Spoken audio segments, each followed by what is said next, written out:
اصحاب کرام کا تذکرہ تعلیمات صوفیہ نور بخشا کی روشنی میں۔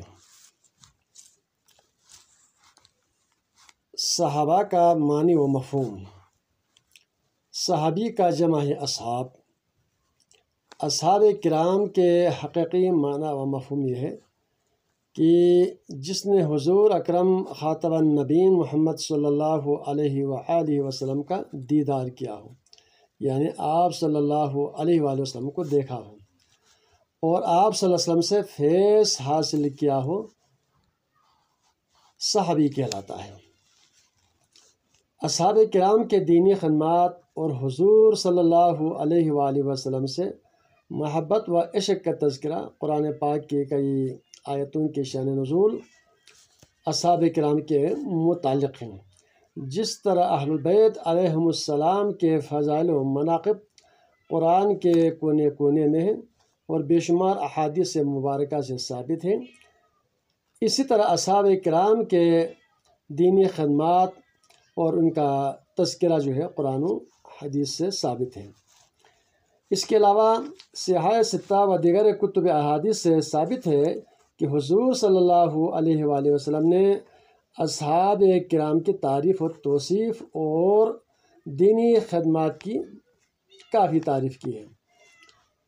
اصحاب کے لیے عزت و تکریم اور ادب کو مد نظر رکھتے ہوئے ہم رضی اللہ عنہ کا استعمال کرتے ہیں۔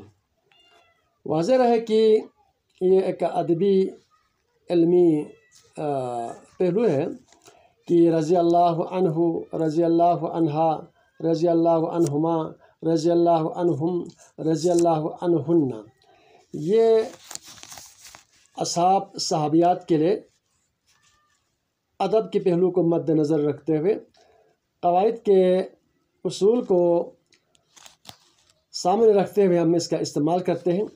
مثال کے طور پر ادبی قاعدہ یہ ہے کہ ایک مذکر صحابی کے لیے، یعنی کہ عربی میں یہ قاعدہ ہے کہ واحد تثنیہ جمع، تو کسی بھی بزرگ صحابی کے لیے جو ہے رضی اللہ عنہ کا استعمال ہوا کرتے ہیں عربی قواعد میں۔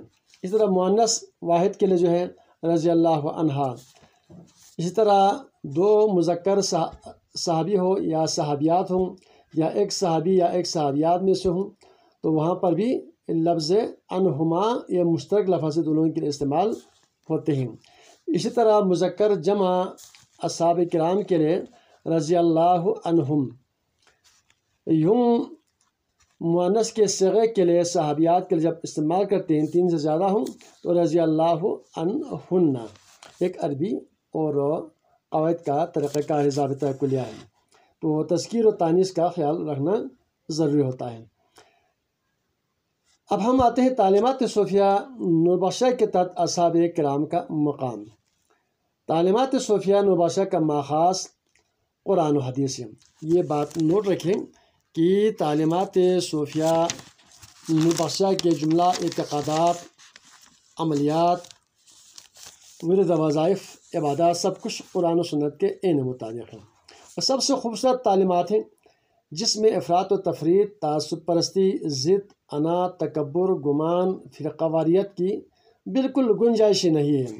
ایک عملی مسلک ہے، عملی مذہب ہے جس کے اصول دین قرآن پاک سے ثابت ہے اور اس کے فروع دین کلمہ بن اسلام حدیث مبارکہ سے ثابت ہے۔ تو اہل صوفیہ نور بخشا جو ہے یہ مسلک کسی دوسرے مسلک کی نہ تقلید کرتے ہیں، نہ ہم تقیہ کرتے ہیں، نہ کسی پر تنقید کرتے ہیں، بلکہ نہ ہم کسی کی نقالی کرتے ہیں، بلکہ مسلک نور بخشا مذہب صوفیہ خود ایک معروف، منفرد اور امتیازی شان کے ایک مسلک مذہب ہے۔ اصحاب کرام کا تذکرہ تعلیمات صوفیہ نور بخشا کی کن کتابوں میں ذکر ہوا ہے، تذکرہ ہے؟ ہم بطور دلیل جو ہے ان کتابوں کا حوالہ دیں گے کہ اصحاب کرام کا ذکر کہاں کہاں پر ہوا ہے۔ اس ضمن میں دلیل نمبر 1 ہے، سب سے پہلے کہ تمام مسلمان جب قرآن خوانی کرتے ہیں تو قرآن خوانی کے اختتام پر جسے بلتی زبان میں دزدم کے نام سے مشہور ہے کہ دعائے ختم القرآن، تو اس کے آخر میں ہر مسلمان یہ پڑھتے ہیں کہ وصلی اللہ تعالیٰ علی خیر خلق محمد وآلہ و اصحابہ و اتباعہ اجمعین وسلم تسلیما کثیرا کثیرا۔ یہ سارے مسلمان ختم قرآن کے اختتام پر پڑھتے ہیں، اور یہی دعا تمام اہل تصوف بھی جو ہے قرآن خوانی کے اختتام پر پڑھتے ہیں، و اہل بیتہ و اصحابہ و اتباعہ اجمعین وسلم کثیرا کثیرا۔ تو یہاں پر واضح طور پر لفظ اصحاب کا ذکر موجود ہے۔ دلیل نمبر 2، عموماً تمام علماء کرام سادات اعظام اپنے خطبات اور تقاریر کے تمہید میں پڑھتے ہیں کہ والصلاۃ والسلام علی خیر خلقہ محمد و آلہ و اہل بیتہ و اصحابہ و اتباعہ و ازواجہ اما بعد۔ اس کے بعد جس عنوان پر گفتگو کرنا ہو یا خطبہ دینا ہو، پھر آگے یہ سلسلہ آگے جاری رکھتے ہیں۔ دلیل نمبر 3، دعوت صوفیہ کے ابتدائی تمہید میں بھی حمد و ثنا و صلات کے بعد لکھا ہے کہ وہ اہل بیتہ و اصحابہ و اتباعہ و ازواجہ۔ یہاں پر بھی واضح طور پر لفظ اصحاب کا ذکر موجود ہے دعوت صوفیہ میں۔ دلیل نمبر 4، اوراد فتحیہ جو کہ 100% نور بخشی تمام خانقاہوں اور مساجد میں جو ہے ہر روز صبح پڑھتے ہیں، اس اوراد فتحیہ میں لکھا ہے کہ صلوات اللہ تعالیٰ و ملائکۃ و انبیائہ و رسولہ و حملۃ عرشہ و جمیع خلقہ علی سیدنا محمد و آلہ و اصحابہ علیہ و علیہم السلام و رحمۃ اللہ وبرکاتہ۔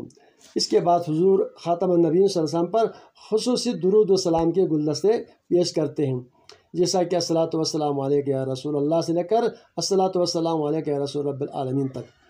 اس کے بعد پھر اسی جملے کو تکرار انداز میں دہرایا ہے۔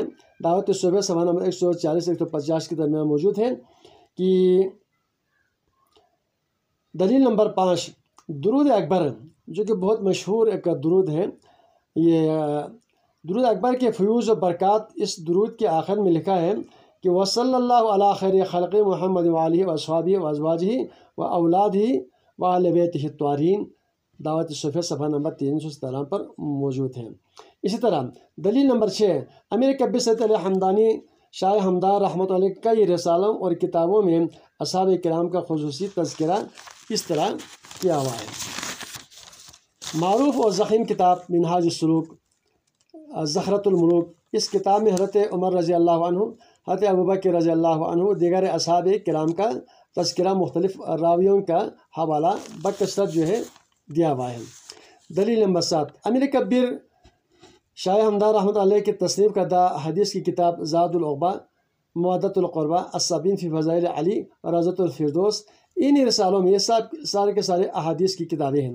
ان میں اکثر جو راوی حضرت ابوبکر رضی اللہ عنہ، حضرت عمر رضی اللہ عنہ، حضرت عائشہ رضی اللہ عنہ، حضرت ابو ہریرہ، حضرت ابو حذیفہ، حضرت ابن مسعود، حضرت ابن عباس، تو بہت سارے اصحاب کرام کا جو ہے ان کا حوالہ دیا ہوا ہے، جو حضور صلی اللہ علیہ وسلم کے احادیث کے جو راوی ہیں بکثرت ان اصحاب کرام کا نام یہاں پر موجود ہے۔